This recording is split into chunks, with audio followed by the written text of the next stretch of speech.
വാക്യങ്ങൾ. അനന്തരം യഹോവ മോശയോട് കൽപ്പിച്ചത് എന്തെന്നാൽ, നീയും മിസ്രയീം ദേശത്തു നിന്നു നീ കൊണ്ടുവന്ന ജനവും ഇവിടെ നിന്ന് പുറപ്പെട്ട് നിന്റെ സന്തതിക്ക് കൊടുക്കുമെന്ന് ഞാൻ അബ്രഹാമിനോടും ഇസ്ഹാക്കിനോടും യാക്കോബിനോടും സത്യം ചെയ്ത ദേശത്തേക്ക്, പാലും തേനും ഒഴുകുന്ന ദേശത്തേക്ക് തന്നെ പോകുവീൻ. ഞാൻ ഒരു ദൂതനെ നിനക്ക് മുമ്പായി അയക്കും. കനാന്യൻ, അമോര്യൻ, ഹിത്യൻ, പെരിസ്യൻ, ഹിവ്യൻ, യെബൂസ്യൻ എന്നിവരെ ഞാൻ ഓടിച്ചു കളയും. വഴിയിൽ വെച്ച് ഞാൻ നിന്നെ നശിപ്പിക്കാതിരിക്കേണ്ടതിന് ഞാൻ നിന്റെ നടുവിൽ നടക്കയില്ല.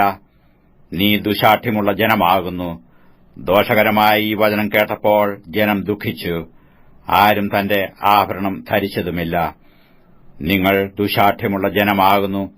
ഞാൻ ഒരു നിമിഷനേരം നിന്റെ നടുവിൽ നടന്നാൽ നിന്നെ സംഹരിച്ചു കളയും. അതുകൊണ്ട് ഞാൻ നിന്നോട് എന്തു ചെയ്യണം എന്നു അറിയേണ്ടതിന് നീ നിന്റെ ആഭരണം നീക്കിക്കളക എന്നിങ്ങനെ ഇസ്രായേൽ മക്കളോട് പറക എന്ന് യഹോവ മോശയോട് കൽപ്പിച്ചിരുന്നു.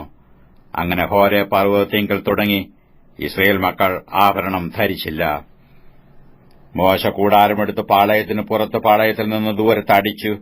അതിന് സമാഗമന കൂടാരം എന്ന് പേരിട്ടു. യഹോവയെ അന്വേഷിക്കുന്നവരെല്ലാം പുറപ്പെട്ട് പാളയത്തിന് പുറത്തുള്ള സമാഗമന കൂടാരത്തിലേക്ക് ചെന്നു. മോശ കൂടാരത്തിലേക്ക് പോകുമ്പോൾ ജനമൊക്കെയും എഴുന്നേറ്റ് ഓരോരുത്തൻ താന്റെ കൂടാരവാതിൽക്കൽ നിന്നു. മോശെ കൂടാരത്തിനകത്ത് കടക്കുവോളം അവനെ നോക്കിക്കൊണ്ടിരുന്നു.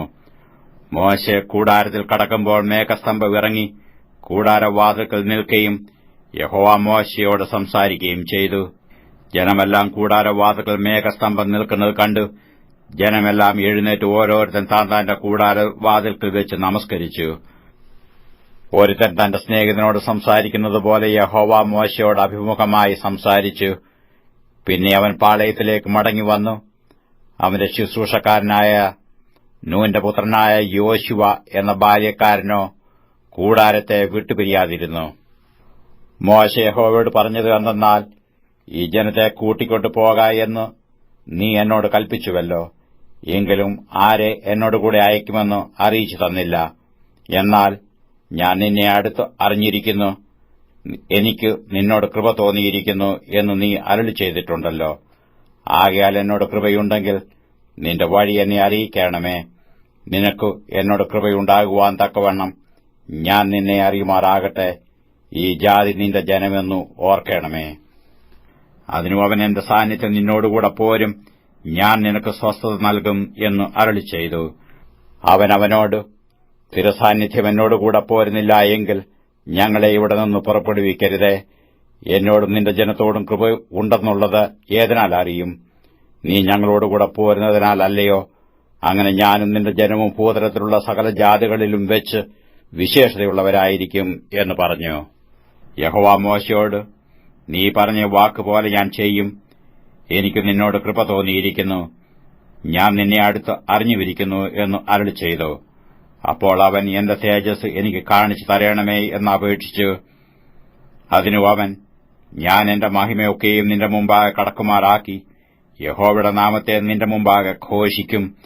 കൃപ ചെയ്യുവാൻ എനിക്ക് മനസ്സുള്ളവനോട് ഞാൻ കൃപ ചെയ്യും, കരുണ കാണിപ്പാൻ എനിക്ക് മനസ്സുള്ളവന് ഞാൻ കരുണ കാണിക്കുമെന്ന് അരുളി ചെയ്തു.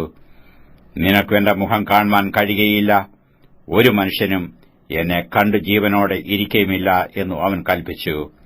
ഇതാ എന്റെ അടുക്കൽ ഒരു സ്ഥലമുണ്ട്, അവിടെ ആ പാറമേൽ നീ നിൽക്കണം. എന്റെ തേജസ് കടന്നുപോകുമ്പോൾ ഞാൻ നിന്നെ പാറയുടെ ഒരു പിളർപ്പിലാക്കി ഞാൻ കടന്നുപോകുവോളം എന്റെ കൈകൊണ്ട് നിന്നെ മറയ്ക്കും. പിന്നെ എന്റെ കൈ നീക്കും, നീ എന്റെ പിൻഭാഗം കാണും, എന്റെ മുഖമോ കാണാവതല്ല എന്ന് യഹോവ അരുളി ചെയ്തു.